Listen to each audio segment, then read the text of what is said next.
I was recently released for embezzling $650,000. That's it? Damn. I went down a little more than that. Feel me?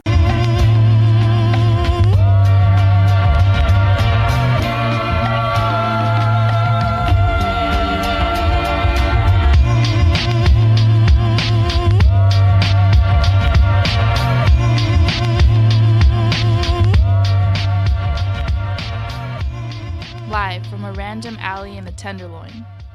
This is the industry special. This is Industry Special episode 50 with the fraud Braud. Hello, industry special. Tell them who you are, where you from, and what you do. My name is LaShante Boyd. I am an accountant, a tax preparer, and a human resource manager. And I was recently released for embezzling $650,000. That's it? Damn. I'd have went down a little more than that. Feel me? That was enough. That was definitely enough. All right. Well, let me look at my notes here. But where are you from? I am from Oakland, California. I'm from the 20s. Murder Dubs. Oh. Well, I know her from the deeper parts of Oakland. I didn't know you was from the Dubs. I know you from ASEAN in the 80s.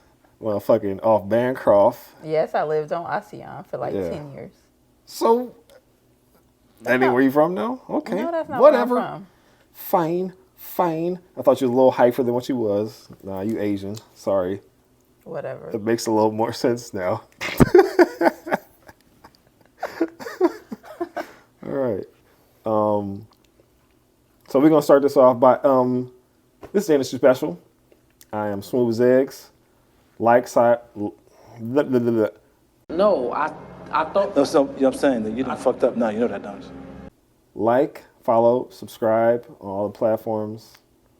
Industry special and smooth as eggs. Patreon.com/industry special if you want to give a little something toward the cause. I got a lot of equipment that needs to be reimbursed for, paid for. So if you want to put something down, you know what I'm saying? Yeah. But yeah. On to the homie. I've been knowing you for Like 20 years. Oh, I say it's like 20 fucking years probably. God damn. I'm 39. You so hella probably, old. I'm 39, so probably like 22 years. That's hell. Damn, you hella old. You're hella old. You've also been knowing me for 22 years. Yeah, fine, whatever. I just want to put it on you. So yeah, you mentioned that you went down for a little something. What? So I just came home on Halloween. I was fighting my case for 3 years. Essentially, I did not want to plead guilty, but I was considered collateral damage. So therefore, they really pushed the issue and I had to plead guilty. I was not embezzling. I was actually money laundering, but the best thing for me to do was to go ahead and plead guilty so that I did not have to have a Fed case. I spent my time in prison, in state prison. What facility? 5.5 months at Chowchilla, 2.5 months at CIW. Chowchilla. Oh my God. I remember hearing about that shit when I was a youngster. I was talking about Chowchilla. Chowchilla is definitely no joke. You better know how to fight when you get there. So I didn't have those issues. Hold on, time out. We're gonna get there later on. We'll talk about Chowchilla in a half second. But like I said, you got home Halloween. On Halloween, day before my birthday. Yeah, I had a counselor that knew my birthday was coming up, and he knew I was not trying to spend my birthday in prison. So he made it possible for me to come home the day before my birthday. You want to shout him out, or nah? Nah. Cool. Okay, we ain't got to. Cool. Hey, whatever the case, he made it happen. Stand up guy. So recently in the news, I usually like to start off with this. We've had some mass shootings. I don't know what the fuck's going on, but my homie Nate, he from Fruitvale, another East Oakland ass nigga. he just moved to Texas, and he's like, what the fuck is going on with the Asian cat shooting motherfuckers? I was like, what? So I look it took me like 15 minutes. I could not find it.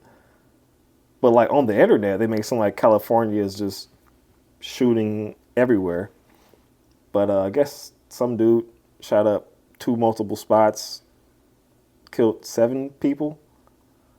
And then there was another shooting that night somewhere at a gas station out here. So they're making it seem like California is just like... Well, I'll tell you this. I mean... Hold on. Let me finish. Okay. But they're making it seem like California just had like the Terminator type shit. Like it was all bad, right? So I was like, bro, like I texted him, I was like, bro, I haven't heard of none of this. None of this. I don't know about this dude shoot people over here. I ain't heard nothing about this shit in Oakland. Like, I ain't heard about none of this. But also, I was looking at the thing. I was like, there was a shooting at a gas station. And I'm like, as a black man from Oakland, you don't go to the gas station. Like, you have to if you have to, but also you know what you're going through. Yeah. And Captain Ratchet, you can tell them better than anybody. You don't just go to the random gas station because you might, what happened? Get robbed, get shot? You're probably going to get robbed. We know certain gas stations not to go to. Which ones? It used to be the Beacon over there on Havens Court. You never go there. You never go to the store. You never go to the gas station on 90 and Bancroft. Oh, yeah, hell no. You don't go to the gas station on Valero. At least, I mean, I go there every now and again if I'm gonna get a Philly cheesesteak or something. Then I'll stop at that gas station. But other than that, I mean, I really don't go there to get gas. I go there to go to the Philly cheese spot. But for me, this is all political. The Attorney General was over my case. He's trying to, do a big 2024. He's trying to be the next governor, what a lot of people don't know. What's his name? Robert Bonta. Uh-oh. That's who was over my case.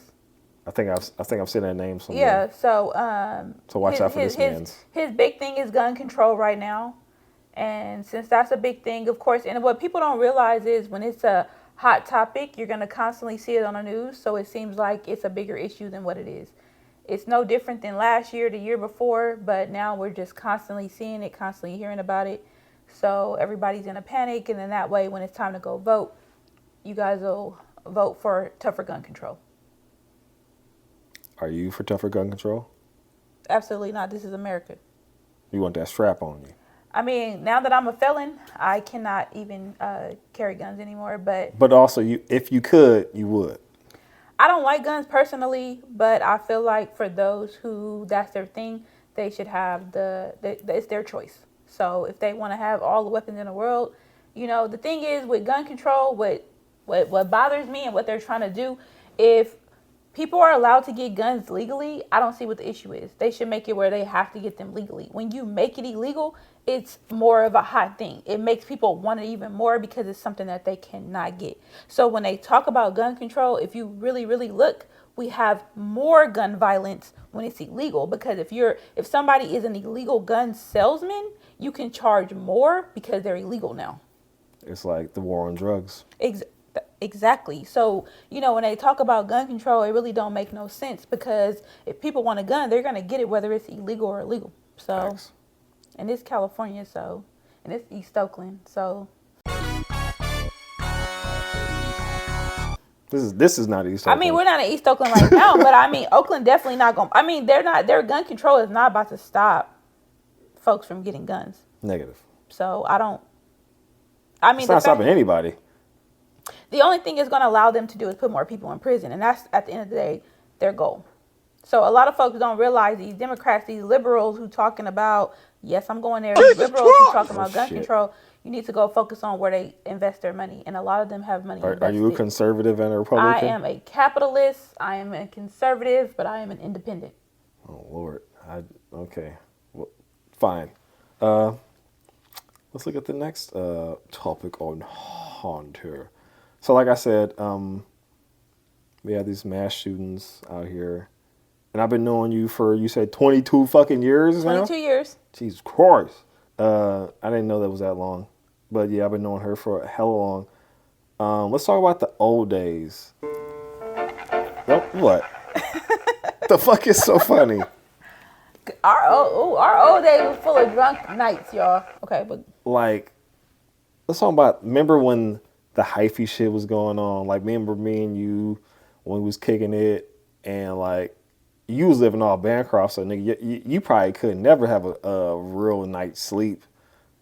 never had a real night's sleep. Cause your shit was probably just going down nightly. Well, yeah, because right there on 90, they used to have the sideshow. That's what I'm saying. That's what I'm talking about. Yeah, I could easily walk there. Did I ever tell you about the time I had a high speed? Jesus Christ! It might have been 22 years ago. I don't know. That's why it was great that I lived right there, because when I had the high speed, I was able to park my car right pull back. over. Yeah. Park my car right there in the driveway right back at the house. That's when I had the old school. Also, show them that thing. No, I don't want. What you want me to? I'm still on ankle, y'all. There you go. It's real shit over here. I'm on ankle until We are on location because Yes, she can't leave.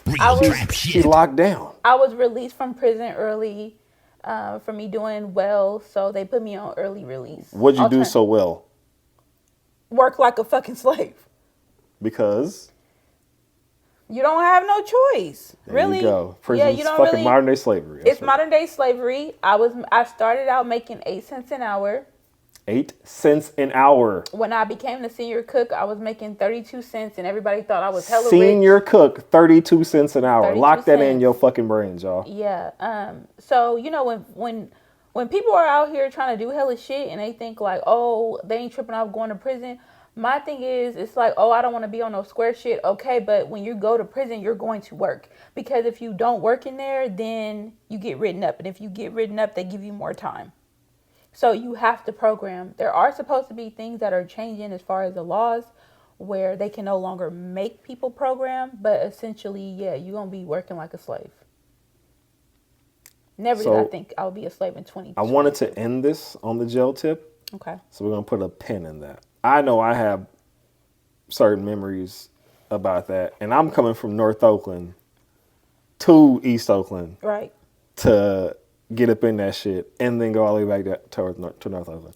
And people who are listening to this who ain't from here, it's not hella far, but when it's like already hella late, like you gotta navigate for a minute just to even get up in that shit.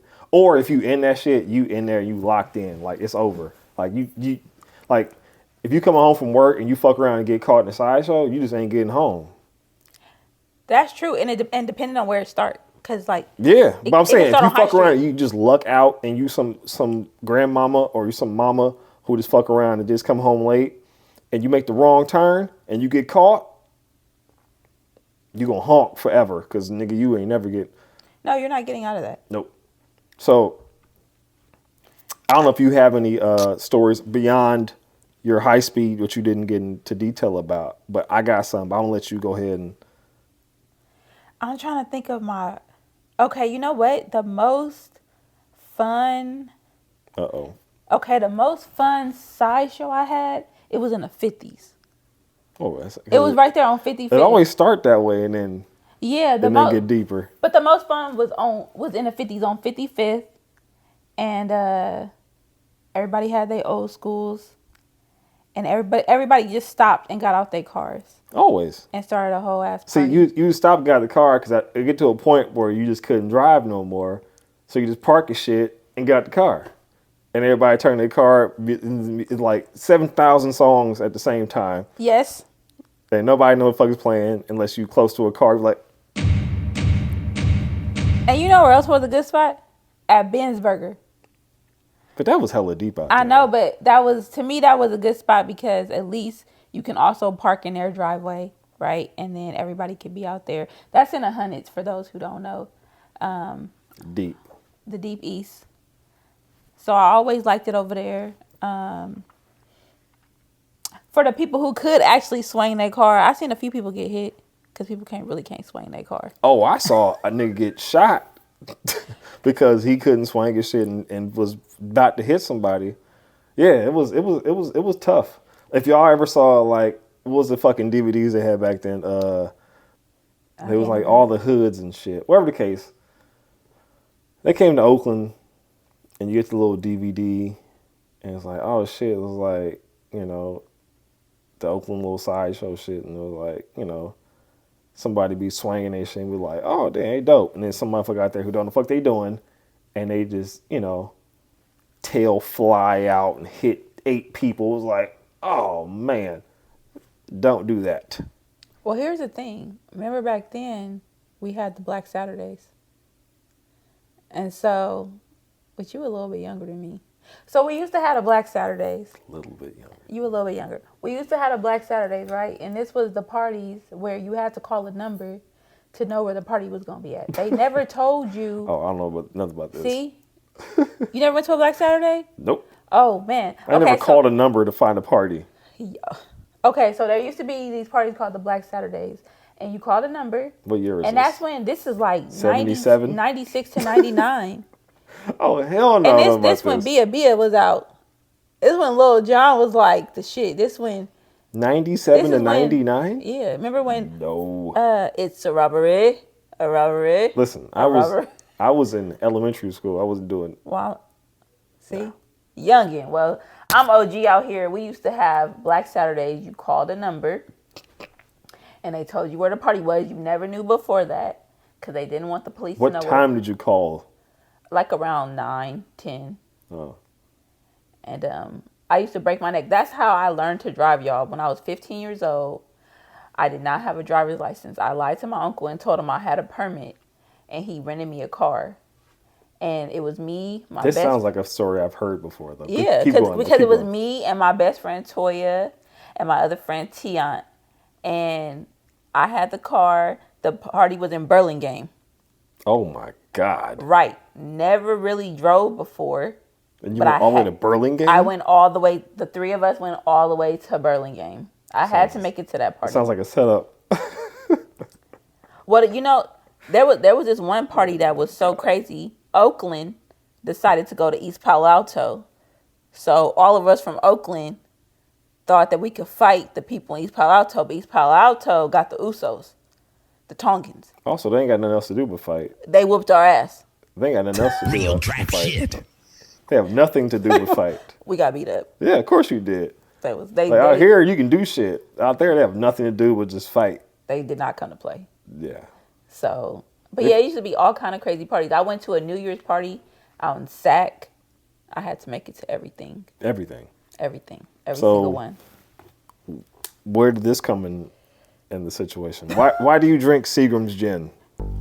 I see how he just put me on front. Okay, yes, I put her on front because as long as I've known her, the rest of us have been trying to drink as exclusive and top shelf as possible, and she's always drank the worst of the worst. She has been exclusively drinking bumpy face Seagram's fucking gin since I was young. long as I've known her. All right, so I started drinking this when I was really young. You know, when you in your teens and you broke, you drink the cheap shit. You drink your Amsterdam and you drink Seagram's. Amsterdam wasn't around back then. But I'm saying, it wasn't around, but I'm saying, like, when you don't have money, that's the type of stuff that you drink.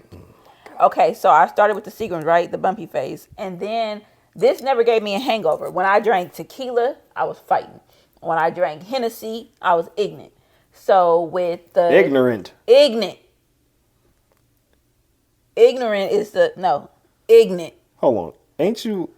Listen, you have had way too many exclusive-ass, prestigious jobs to say ignorant. Okay, never mind. Okay. Niggas gonna be niggas. So, with the gin, I never, ever, ever had a hangover, and I paid attention to that. It's like, damn. And not even just gin, the worst gin. The cheapest one. The cheapest one. Right. You know, you didn't even go Tanqueray, you didn't go Bombay.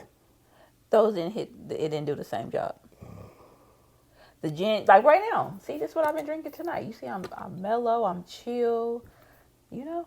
So I stuck with what I know. They don't know. I don't, well, maybe so some people know. But. Well, they see how I am. I'm not over here acting a fool. I'm real mellow. We just talking. We having a good interview. So I stick with what I know. So whether I got $1 or $1 million, I'm going to drink gin. This is truth. Yeah. I don't get it, but go ahead, have a sip. I was thinking about that. Well, that's the whole point. What the fuck is in there? Kool-Aid? Minute Maid. Minute Maid. See? Now I'm gonna talk while she sips. I have known her where she has had money where she's just trying to throw out. She'd be like, I got hella money, whatever. Let's do it. Let's do this. Let's kick it. I don't give a fuck. I got it. Money. And want to drink this cheap ass shit. And she got a fucking Crystal Geyser bottle of Minute Maid. I feel like people drink what's popular. Fraud Braud. But people try to drink what's popular. People try to drink to make it seem like they have money. Some. Okay, most. Depending on, I mean, whatever. I don't drink what's popular. I'm not a popular drinker, you know. Why did people start drinking Casamigos? That shit used to be hella cheap. How did Casamigos become the exclusive who you tequila? asking here? I'm just saying, like, we know nowadays everybody's talking about, that's that Casamigos. Like, when did that become popular? That's the same thing about Patron then. Same thing about Patron. I'm saying these companies pay rappers for marketing. Yeah. And then everybody follows the bandwagon. Yes. So why can't I stick to what I know? Well, this is just bad. That's why. This is bad. There are plenty of gins out there that don't follow in marketing sectors that you don't have to do that. Okay. Don't do me like that. You're done like that. Okay. So, when did you go in? Or when did you go inside of the corrections facilities? I pled guilty February 10th, 2022. And I asked the judge, could I turn myself in on March 1st? So he allowed me the 20 days to tell my job. I was on a board at that time, so I could also tell my board that I needed to step down. One board, they tried to keep me on because I was thinking I was only going to have to do 40 days and then I would be able to come home on ankle monitor. But so they kept me on the board at that time, but I turned myself in March 1st, 2022. So that's when you went in and started doing... I turned myself into Marin County March 1st. Like I myself went down there. I had to be there by 9 a.m. I was only in county 36 hours, which was very crazy. Nobody's ever only done 36 hours. When the officers picked me up, they said they already had my file. So I was at Chowchilla March 3rd. Okay. But March 1st is when you started all this? Yes. Okay. So my question is, since you went in and got out, has there been any big like rifts of like cultural shit from when you went in and went out? Obviously you weren't in there very long, but I've known people who've been in like 4 or 5 years and come out and they just like mind blown about shit, you know what I'm saying? Obviously, I feel like nowadays like technology is so fast that everybody knows the fuck is going on. Mm-hmm. But just in general, did anything when you went in and came out be like, what the fuck?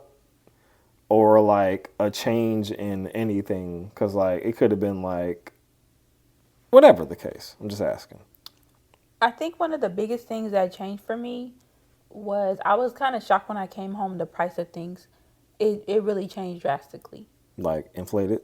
Total inflation. Like I came home, well, for one, my thinking was very different as far as spending money because how I had to spend money in there. Like when you're in prison, you use a barter system. So it's like you better have a trade or something that you know how to do very well because there's not actual money. Were you trading favors? I was in the kitchen. So I was the hookup. I had all the food everybody wanted. I invited some nice ass girls that said they're gonna fuck for a No, I buck, wasn't do trading something no strange for a piece of change. I know we're gonna make them holler for I'm $1. saying, change. let's talk about. Did you have to? Did Missy Elliott come hit you off with that Superfly?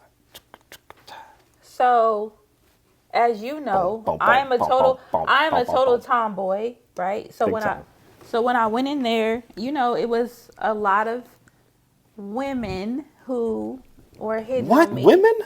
Yeah, some badass women in there. I'm saying you were in there with women. You know what's crazy? Also, one of the first memories I have of you was when you were talking about a woman. I think you were saying that I looked sort of like a woman you had a crush on. You remember that shit? Oh, I do. I remember that.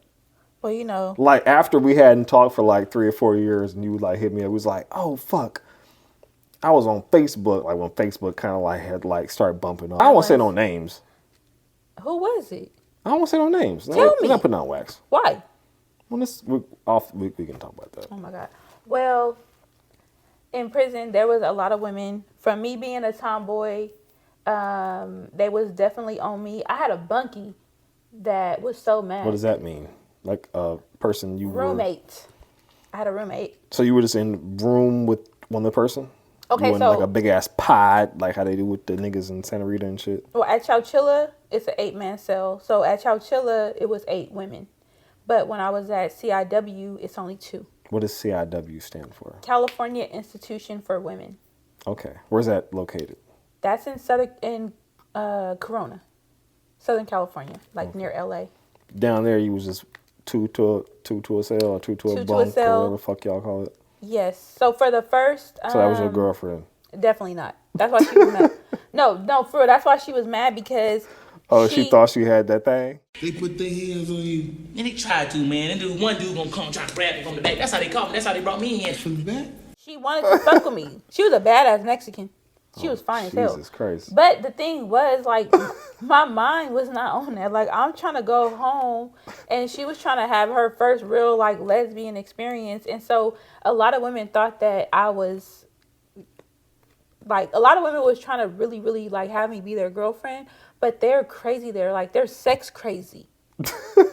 Especially the ones that's been there a minute. Like, no, for real. Like, can you blame them? No, but I wasn't sex crazy like that, and I wasn't trying to eat nobody coochie.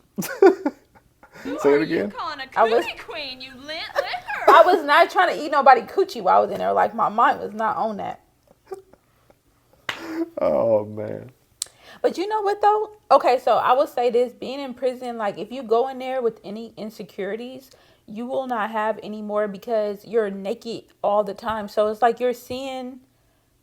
Like, okay, so in the pod that I was in, it's like 200 women, right? So you're seeing like all these women naked all the time. And so you're seeing not the Instagram version, not the women with all the BBLs and like where it looks perfect online. You know, they can put the filters, but you're seeing like real women's bodies. So it's like all the insecurities that I had before going in there, like I don't have those no more. Like I'm super content being naked. That was not me. You know that. Like that was not me before. Like now, I don't care. Because you saw all them women. And you have to shower. And naturally, you're like, yo, I was insecure about this. Why? There's no, well, you have to shower. Exactly. Right? Well, I'm saying, like, well, why be insecure if everybody got some flaws? Everybody has some flaws. And then, like, you have to take a shower. People are constantly seeing you naked. So it's like, why was I tripping off of that? Did y'all ever have some like stanky ass or like notorious like they don't want to shower ass like nasty motherfuckers or nothing like that? You can't be like that in prison. They will really beat your ass.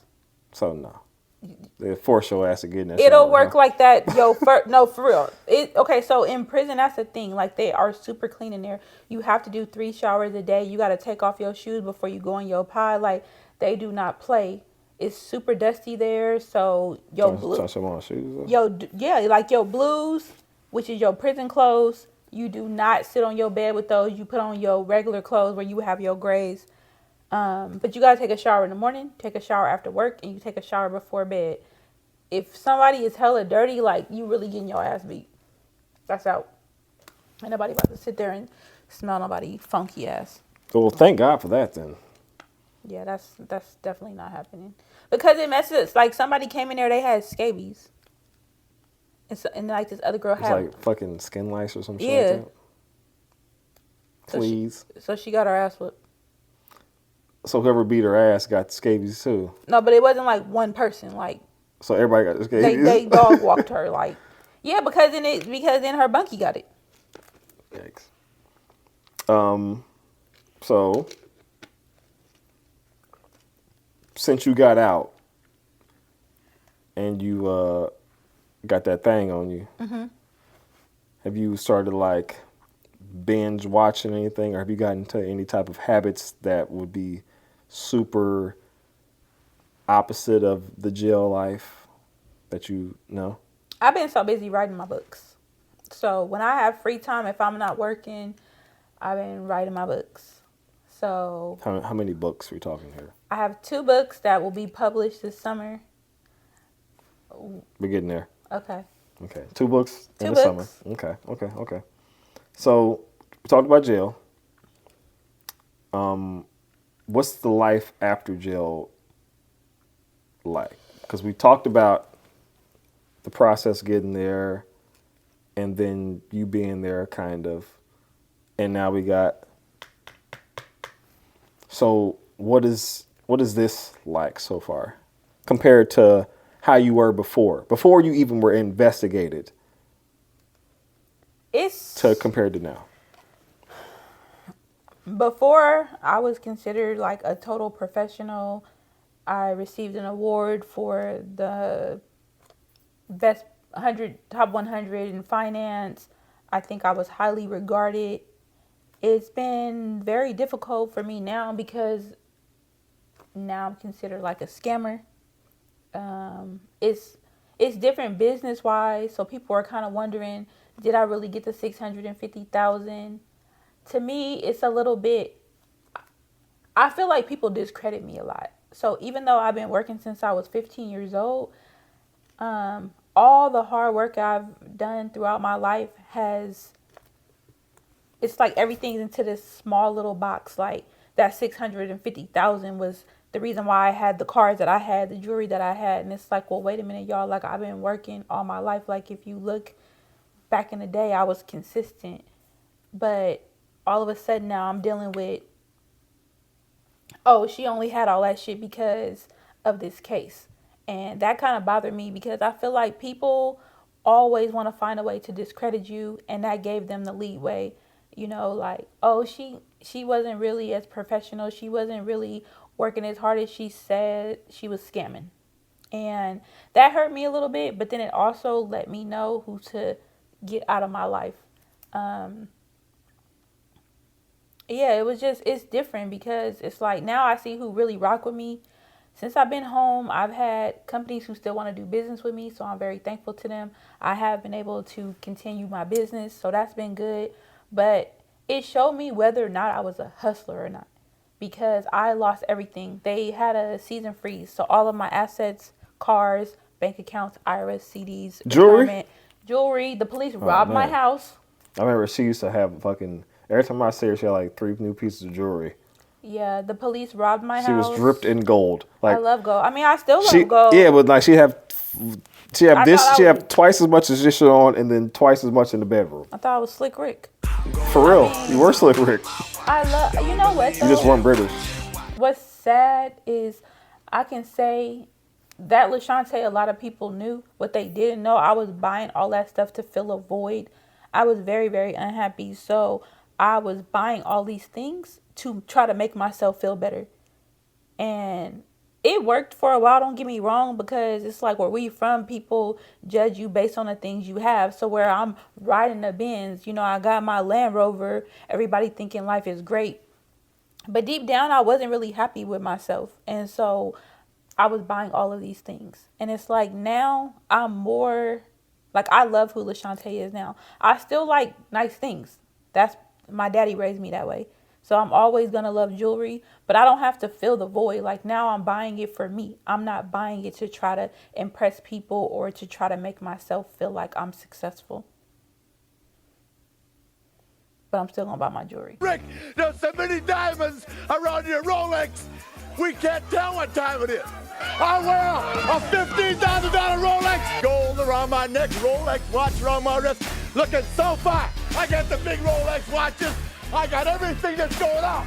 And it is Rolex time 24 hours a day. Yeah, that's never going to change, obviously. That's never. Yeah. Bling, bling.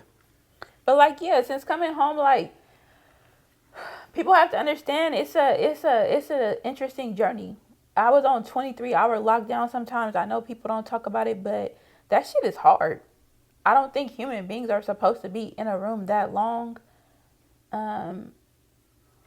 I will share with y'all, like, I damn near died in prison. I flatlined twice. So having a near-death experience, losing everything, I had to really ask myself, like, okay, how are you going to come back home? How do you feel like you're going to bounce back? And it tested my patience and it tested my hustle, because now I had to come home with a whole different mind state and really see if I'm like, okay, if you lose everything, can you get it back? And that's the journey that I'm on now. Like, okay, prove to yourself that you can really double back and you can really get back everything you lost. Yeah. Yeah, I feel it for sure. It's not easy though. Because now I have to put my pride aside. Like, before I never needed help. Like, now it's like, No, you asking refused. people. You refused help. I definitely refuse help because I don't like for people to be able to put things over my head. You know, people always want to be like, oh, like when I was in prison, my friends will tell you, I just told them to keep money on their phone. I really didn't want money on my books. I didn't want nobody saying, yeah, when she was in prison, I took care of her. I didn't want that. So I did my best to take care of myself while I was in there. My one partner, Bay, like, he made sure he sent me a package. So I definitely appreciate that. But it's like, I didn't want the help while I was in there. I hustled my ass off while I was in there. And a lot of the lifers were surprised that I was a first timer. They said, like, how do you know all this prison etiquette? You know? You're like, I'm from Oakland. I'm from the street. Yeah, but a lot, I mean, I would say a lot of the people that are in there from Oakland, they really don't know. And you would think, like, it was shocking to me, the people Yeah, but who, you are a little ingrained more than the average bear. that's true. But see, a lot of people don't know that about me. A lot of people think I'm a square. Because you are a square. I mean, I am a square. You can be both of these things. I can be both. Duality. Onions. We got layers. I know what works for me. You know, that's the thing. I'm a chess player, so I understand how to switch, how to be a couldn't play chameleon. chess. I definitely play chess. The shit's chess, it ain't checkers. I definitely play chess. Where's your chess set at in here?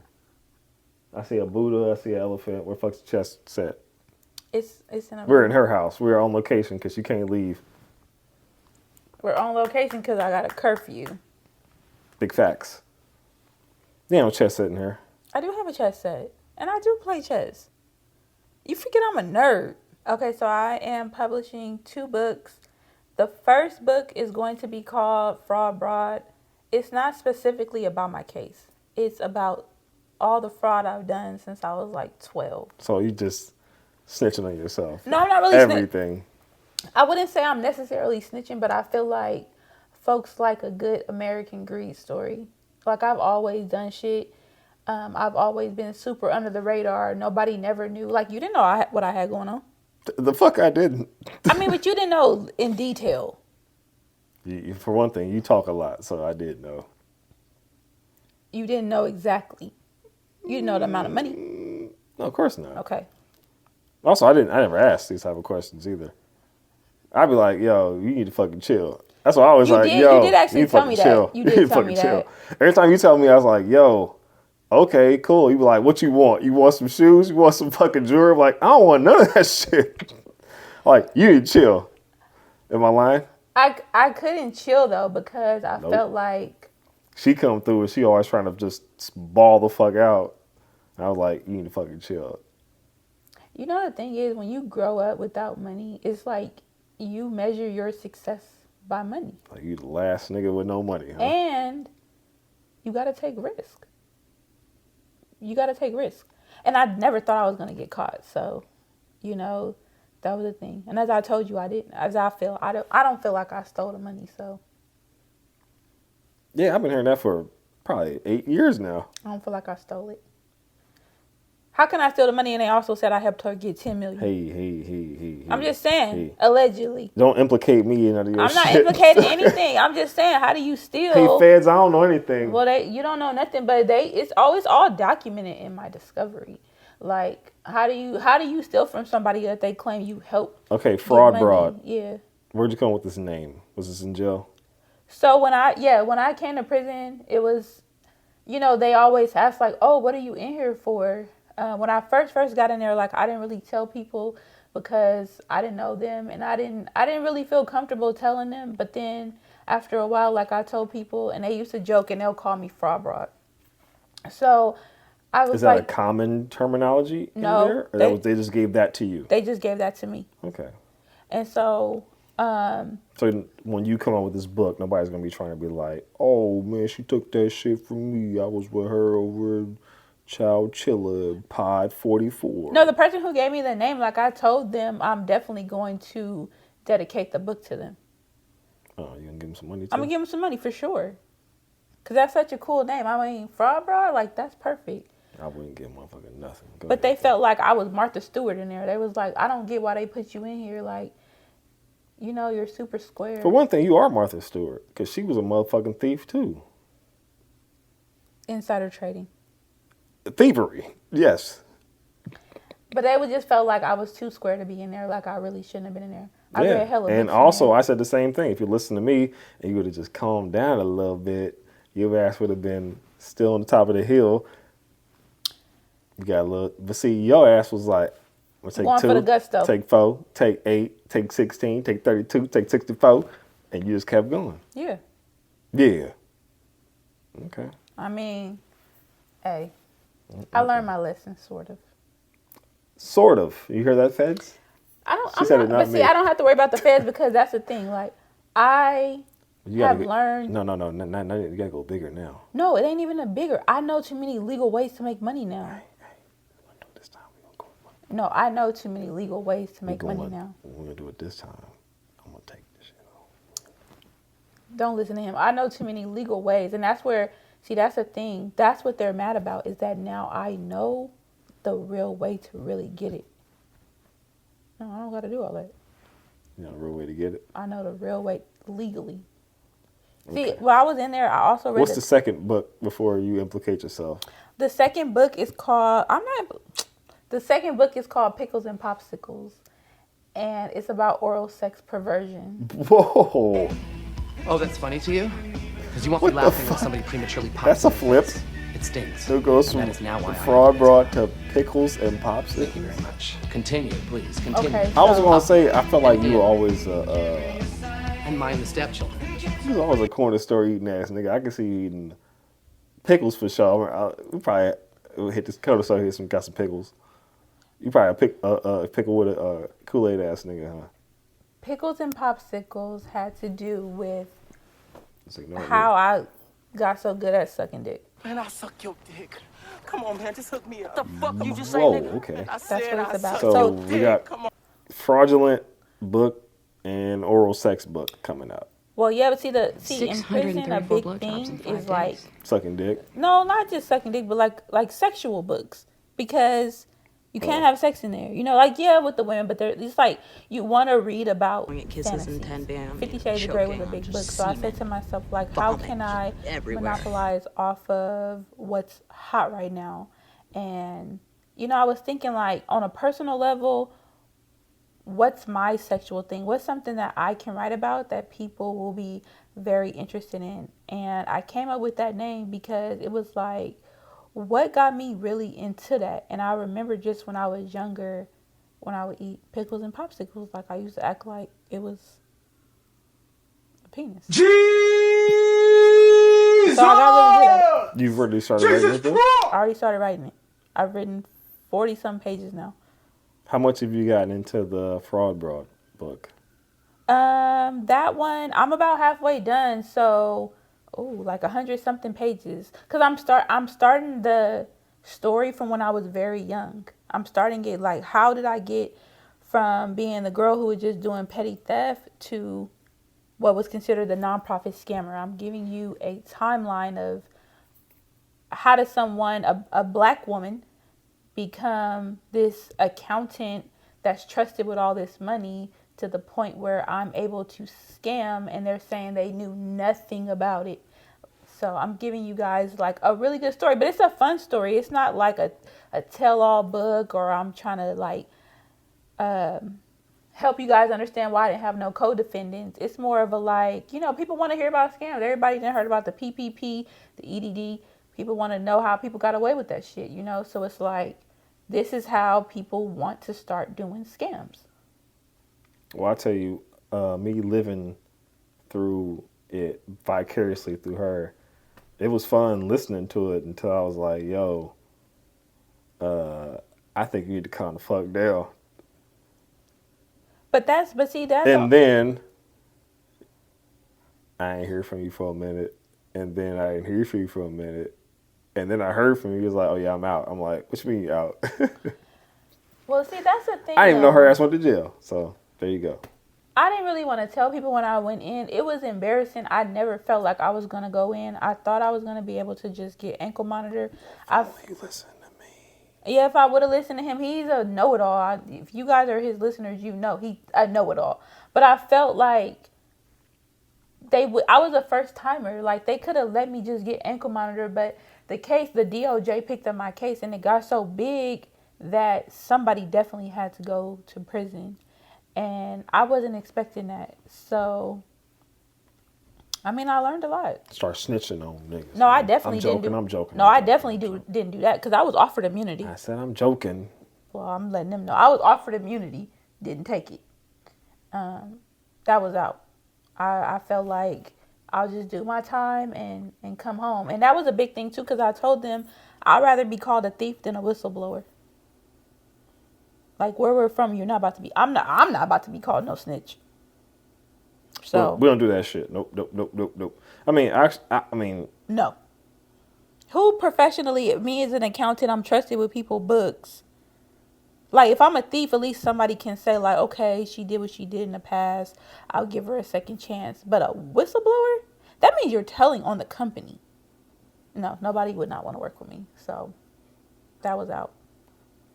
So, like, with the books, it's just, like I said, for me, it's more of a fun thing. And the pickles and popsicles is for sure going to be fun. Because y'all nasty. So, I know y'all want to hear some nasty shit. Y'all are nasty, I guess. I don't know who the fuck y'all are that she's talking about, but... Human beings. Oh, okay. But I don't think my viewers are nasties like she is implicating y'all as. I don't consider y'all nasty. She's nasty. I'm a Scorpio. Fuck's that mean? I'm a freak. Okay, she's a freak. That's why she was in jail with the popsicles and the pickles and shit. Nancy and Teresa and all of them. I didn't even do nothing. Felicia, Keisha, Shonda, Taronda.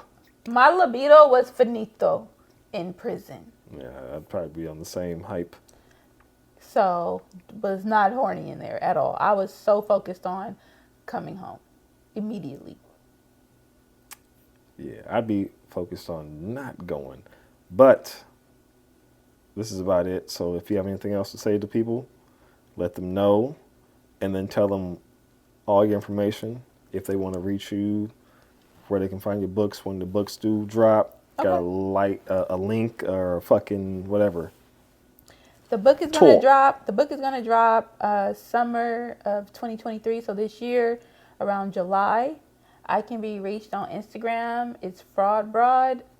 And LinkedIn, my name is LaShante Boyd, so you can find me there. I do have a bookkeeping business, Vital Confidant. I still work as an accountant and a tax preparer. I am registered with the IRS, so those who need their taxes done, I am available for that.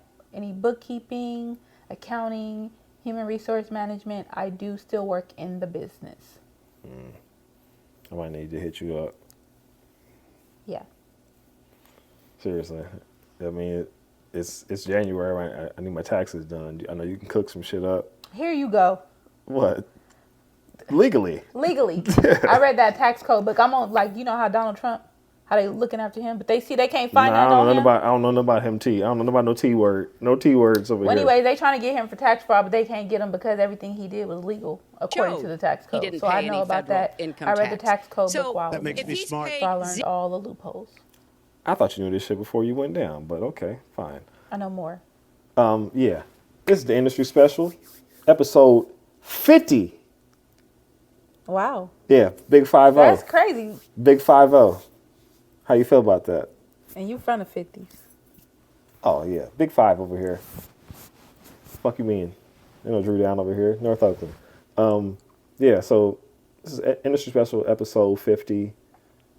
Like, subscribe, comment on everything, share this shit, let your people know. I got the fraud Braud, East Oakland's finest, okay? And if you want to drop a little something in the bucket, patreon.com/industry special. And that's about it. And we'll have her back when the book drop. Thank you. By summertime, probably, hopefully, God willing. Right? No? Oh, no, it's definitely happening. Well, I mean, shit happens. That's true. So, me personally, I count my chickens as they hatch, and right now, eggs is going for like $9 a motherfucking egg. So. And they just said we about to have a recession. They said 700,000 jobs. Yeah, that's been happening for a long time. I'm ready. Shit, I'm in an industry that ain't going nowhere. I got a phone call. Fuck them. Industry Special 50. Peace.